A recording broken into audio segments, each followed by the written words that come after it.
नमस्कार दोस्तों, स्वागत है आपका अपने यूट्यूब चैनल ऐसा स्टडी पर। दोस्तों, इस वीडियो में हम बात करेंगे वैदिक सभ्यता के बारे में। वैदिक सभ्यता के पार्ट सेकंड में आप सभी का स्वागत है। एक वीडियो हमारे चैनल पर पहले अपलोड कर दिया गया। सिंधु घाटी सभ्यता के बारे में हमने पहले ही जान लिया है। तो दोस्तों, आज के वीडियो में हम बात करने वाले हैं ऋग्वैदिक काल के बारे में। जहाँ दोस्तों वैदिक सभ्यता को दो भागों में विभाजित किया जाता है, ऋग्वैदिक काल और उत्तर वैदिक काल। आज के वीडियो में बात करेंगे ऋग्वैदिक काल के बारे में। तो दोस्तों चलते हैं वीडियो पर। लेकिन वीडियो पर जाने से पहले अगर आप हमारे चैनल पर नए हैं तो चैनल को सब्सक्राइब कर ले और बेल आइकन को जरूर दबा ले, ताकि आने वाले सभी वीडियो आप तक तुरंत पहुंच के और आपकी तैयारी अच्छे से चलती रहे। तो दोस्तों चलते हैं आज के वीडियो पर। आज के वीडियो में बात करेंगे ऋग्वैदिक काल के बारे में। ऋग्वैदिक काल है वो 1500 बीसी से 1600 बीसी तक का जो काल था। 1500 बीसी से 1000 बीसी तक का जो काल है उसे ऋग्वैदिक काल कहा जाता है। और 1000 बीसी से 600 बीसी तक का जो काल है उसे हम उत्तर वैदिक काल के अंतर्गत देखेंगे। तो आज के वीडियो में बात करने वाले हैं ऋग्वैदिक काल के बारे में। अब बात करेंगे ऋग्वैदिक काल की राजनीतिक स्थिति के बारे में। दोस्तों, आर्य वो घुमंत जीवन जीते थे। आर्य घुमंत जीवन जीते थे। क्षेत्रगत राज्य की अवधारणा का विस्तार अभी तक नहीं हुआ था। क्षेत्रगत साम्राज्य की अवधारणा का विकास है अभी तक नहीं हुआ था। कबीले की सबसे बड़ी शाखा को जन कहा जाता था। कबीले की सबसे बड़ी जो शाखा है उसे जन कहा जाता था। कबीले के प्रमुख को गोप या जनस्य गोप कहा जाता था।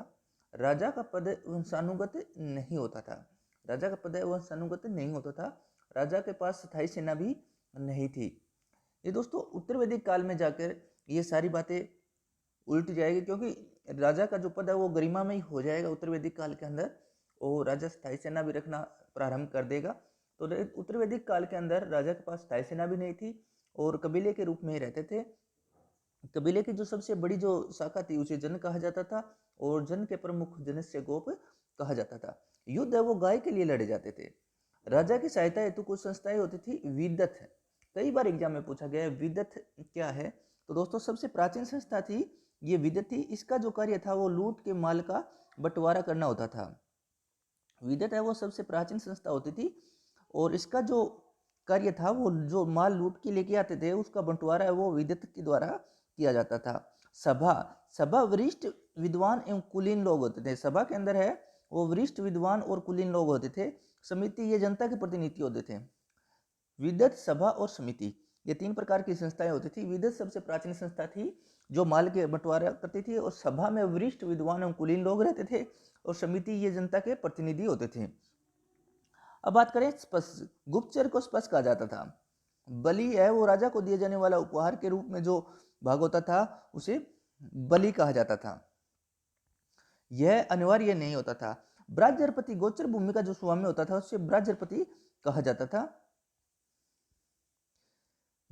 अब बात करते हैं ऋग्वैदिक काल के जो जन समूह रहते थे उनके बारे में। ग्राम सबसे छोटी इकाई होती थी। ग्राम से बड़ा विष होता था, विष से बड़ा जन होता था। जन सबसे बड़ी इकाई होती थी। जन के प्रमुख को जनस्य गोप कहा जाता था। यह सबसे बड़ी इकाई थी। ग्राम का जो प्रमुख होता था ग्रामणी कहा जाता था, और विष के प्रमुख को विषपति कहा जाता था। ग्राम, विष और जन, तीन भाग होते थे। आर्थिक स्थिति की बात की जाए, पशुपालन आर्यों का प्रमुख पेशा था। गाय एवं घोड़े आर्यों के प्रिय पशु थे। पशुओं के लिए युद्ध लड़े जाते थे। अधिशेष उत्पादन नहीं होता था। वस्तु विनिमय होता था। मुद्रा के रूप में गाय एवं निष्क का प्रयोग किया जाता था। निष्क कई बार पूछा गया दोस्तों। निष्क है वो गले का आभूषण होता था, सोने का बना हुआ होता था।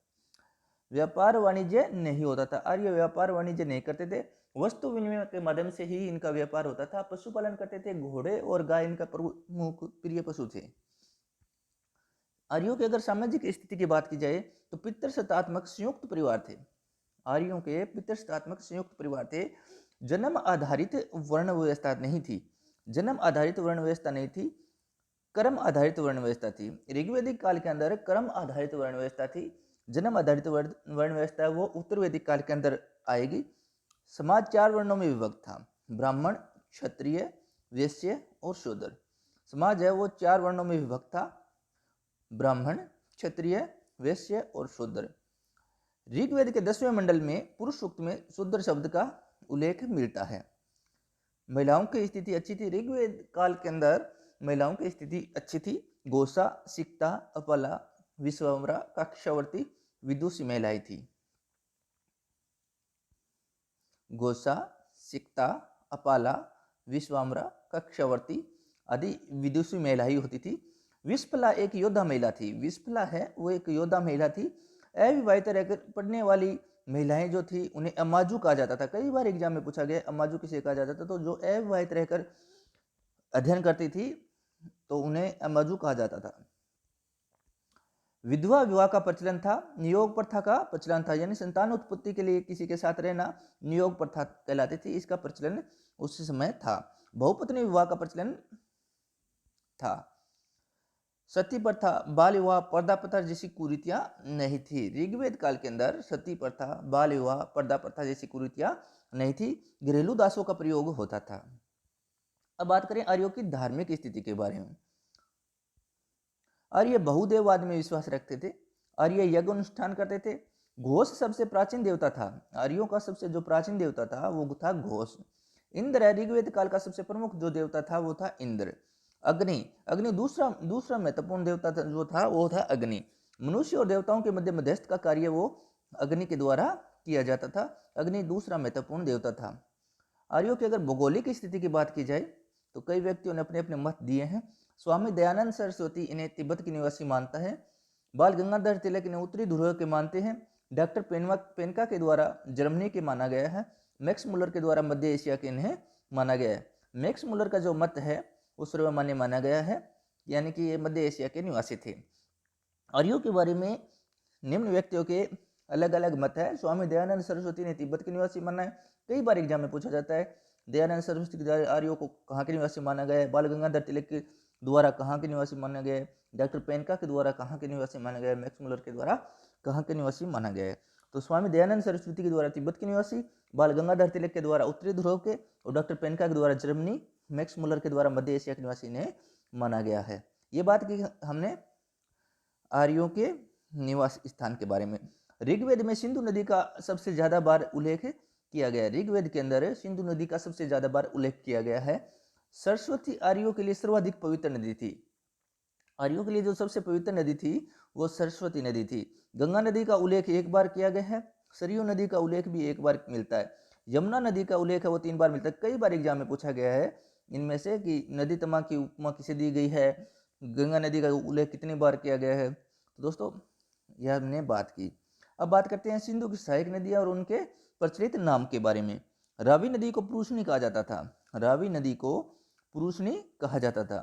व्यास नदी को विपाशा कहा जाता था। झेलम को वितिस्ता कहा जाता था। सतलज को सतुर्दी कहा जाता था। चिनाब को अस्कनी कहा जाता था। सिंधु की जो सहायक नदियां है उनके उस समय जो प्रचलित नाम थे उनके बारे में बात करेंगे। एग्जाम में कई बार पूछा गया है, कई बार देखने को मिलता है। रावी नदी का नाम पुरुषनी था। व्यास विपाशा, झेलम वितिस्ता, सतलज सतुर्दी और चिनाब को अस्कनी कहा जाता था। ये बात की हमने सिंधु की नदियों के बारे में। एक पर्वतमाला मुजवंत का उल्लेख भी हमें देखने को मिलता है। अफगानिस्तान की नदियों का उल्लेख भी मिलता है। ये बात की हमने ऋग्वेद काल के बारे में। अगले वीडियो में हम बात करेंगे उत्तरवेदिक काल के बारे में। तो दोस्तों इनकी जो प्लेलिस्ट है वो डिस्क्रिप्शन में आपको मिल जाएगी। तो दोस्तों चैनल को सब्सक्राइब कर ले और बेल आइकन को जरूर दबा देता है। दोस्तों वीडियो लगातार देखें। फर्स्ट वीडियो से लेकर आप जैसे जैसे देखते जाएंगे आपको पूरा सिलेबस है वो विस्तार से उपलब्ध हो जाएगा, क्योंकि सिंधु घाटी सभ्यता के बारे में हमने विस्तार से जान लिया है। अब बात कर रहे हैं हम वैदिक सभ्यता के बारे में। वैदिक सभ्यता के 2 वीडियो हमारे चैनल पर अपलोड कर दिए गए। अगले वीडियो हम बात करेंगे उत्तर वैदिक काल के बारे में। दोस्तों चैनल से जुड़े रहे, चैनल को सब्सक्राइब कर दे और बेल आइकन को जरूर दबा दें। इन वीडियो के माध्यम से आप अपने नोट्स भी तैयार कर सकते हैं, क्योंकि दोस्तों हस्तलिखित नोट्स के माध्यम से आपको तैयारी करवाई जा रही है। आज हम राजस्थान जीके की भी वीडियो अपलोड करेंगे। तो दोस्तों चैनल से जुड़े रहें, चैनल को सब्सक्राइब करें, बेल आइकन को जरूर दबा लें ताकि आने वाले सभी वीडियो के नोटिफिकेशन आप तक तुरंत पहुंच के और आपकी तैयारी अच्छे से चलती रहे। धन्यवाद दोस्तों, जय हिंद।